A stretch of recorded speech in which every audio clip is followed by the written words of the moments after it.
Hello guys, it's me Rio Purba and welcome back to my channelnya para desainer dan freelancer. Oke guys, hari ini aku ada baca beberapa referensi dan artikel mengenai harga. Apa aja sih yang mempengaruhi harga desain kita dan apa yang harus kita perhatikan ketika kita bernegosiasi dengan klien ya. Jadi apa yang aku baca hari ini akan aku share ke video kita. So pastikan teman-teman tetap stay tune terus.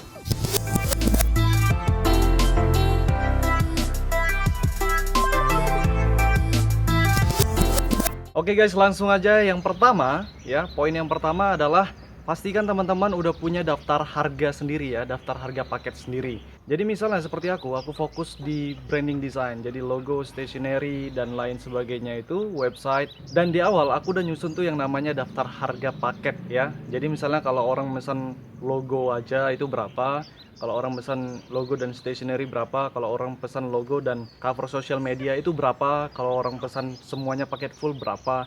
Jadi buat teman-teman yang punya banyak paketan seperti itu, pastikan teman-teman udah buat dari awal harga paket kalian itu berapa. Sehingga ketika ada klien, calon klien yang minta quotation atau proposal, teman-teman udah nggak ribet lagi, teman-teman tinggal kirim aja. Jadi itu poin yang pertama. Ya, yang kedua adalah kompetisi pasar itu menentukan harga guys. Jadi tentukanlah harga kalian berdasarkan harga pasaran. Jadi kalau harga pasaran itu untuk sebuah service design itu tinggi, dan sekali-sekali teman-teman menjatuhkan harganya sangat rendah. Misalnya di sebuah area atau di sebuah kota itu logo itu pasarannya misalnya 2 juta, dan sekali-sekali teman-teman menjatuhkan harganya menjadi 200.000. Nah itu bisa betul-betul merusak pasaran guys. Nah kita ambil contoh lain, misalnya di sebuah situs marketplace seperti Fiverr ya. Jadi ada sebuah service yang bilang I will design a simple logo for only $5 ataupun $10 ya. Kenapa bisa murah seperti itu? Di Fiverr bisa buat logo simple itu 5-10 dolar. Karena memang pasarannya di marketplace tersebut di Fiverr seperti itu. Ada banyak, bahkan mungkin ratusan ya service sejenis untuk membuat logo simple itu hanya 5-10 dolar. Dan memang pasarannya seperti itu, jadi harga yang terbentuk adalah seperti itu. Poin ketiga adalah pertimbangkan lama durasi kalian mendesain sebuah project ataupun produk ya.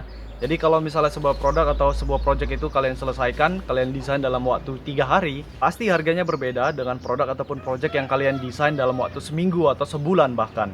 Nah, jadi lama waktu mendesain atau mengerjakan sebuah project itu sangat berpengaruh atau mempengaruhi sebuah harga service desain ya guys. Poin ketiga ini berkaitan dengan poin yang pertama ketika kita menentukan harga paket kita. Jadi misalnya kalau paket komplit dari logo, kemudian desain cover social media, kemudian website dan lain sebagainya, nah itu butuh waktu berapa hari, berapa bulan. Nah jadi itu juga teman-teman bisa pertimbangkan untuk menentukan harga paket kalian.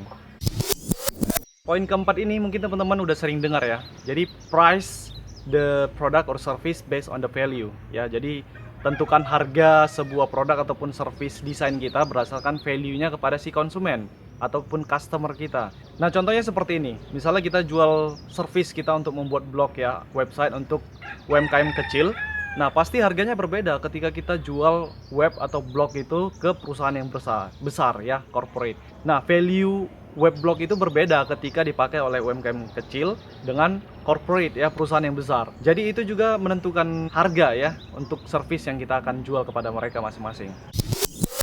Nah guys, poin terakhir adalah ketika kita menerapkan harga tinggi dan kita bekerja kepada satu klien, itu ternyata lebih baik ya daripada ketika kita menerapkan harga rendah, murah, tapi kita bekerja untuk banyak klien. Misalnya si desainer A ya, dia mengerjakan sebuah project besar, sebuah project branding untuk sebuah perusahaan besar ya.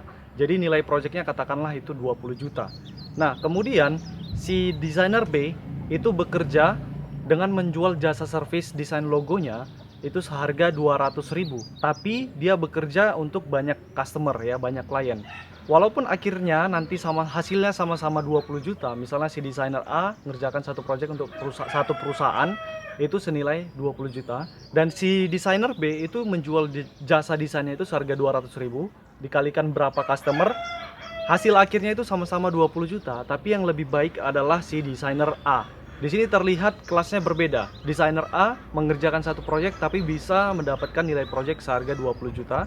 Sedangkan si B harus mengerjakan banyak proyek terlebih dahulu untuk banyak perusahaan baru bisa mencapai hasil yang sama dengan desainer A. Dan guys, kesimpulannya adalah lebih baik kita mengembangkan diri, skill dan kualitas kita daripada mengejar banyaknya project gitu ya. Jadi kualitas diri itu lebih penting sehingga kita bisa meningkatkan nilai kita ketika melempar project ataupun mengambil project dari sebuah perusahaan. Jadi seperti dua kasus yang saya bandingkan tadi, kita berharap yang tadinya kita dari desainer B, kita bisa naik kelas hingga menjadi desainer A. Nah guys, poin terakhir yang akan kita bahas adalah apa yang perlu kita perhatikan ketika bernegosiasi dengan klien. Nah, ketika kita udah membuat paketan harga servis kita, klien atau customer akan lebih mengapresiasi ya kalau kita menyerahkan harga tersebut beserta dengan poin-poin atau kita membuat breakdownnya. Apa-apa aja sih yang klien akan dapatkan ketika dia membayar kita, membayar servis kita seharga misalnya 5 juta. Apa-apa aja yang mereka dapatkan. Jadi poin pertama itu misalnya seperti berapa konsep desain yang akan dia terima, kemudian berapa kali revisi yang akan dia terima, kemudian garansi kepuasannya berapa bulan, misalnya seperti itu. Dan terakhir, ketika klien bersikeras untuk meminta untuk menawar harga, menurunkan harganya, jadi kita tinggal bilang saja ke mereka bahwa harga ini bisa turun, tapi poin-poinnya akan kita kurangi ya. Jadi misalnya yang tadinya revisinya 3 kali, kita buat hanya sekali. Kemudian ada poin-poin yang lain yang harus kita kurangi ketika klien minta mengurangi harga paket servis kita.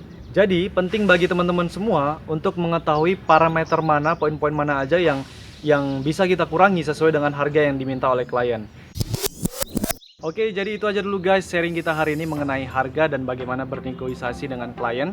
Dan bila teman ada masukan ataupun poin-poin lain yang ingin ditambahkan seputar topik kita hari ini, silahkan share, komentar, dan saran pendapat kalian di kolom komentar di bawah video ini. Dan buat teman-teman yang suka dengan video ini, jangan lupa share ya ke sosial media kalian ataupun ke grup-grup kalian, sehingga aku semakin bersemangat lagi untuk membuat konten-konten kreatif dan gak kalah bagus dari video-video dan konten-konten sebelumnya. Oke, terakhir jangan lupa subscribe di channel aku ini.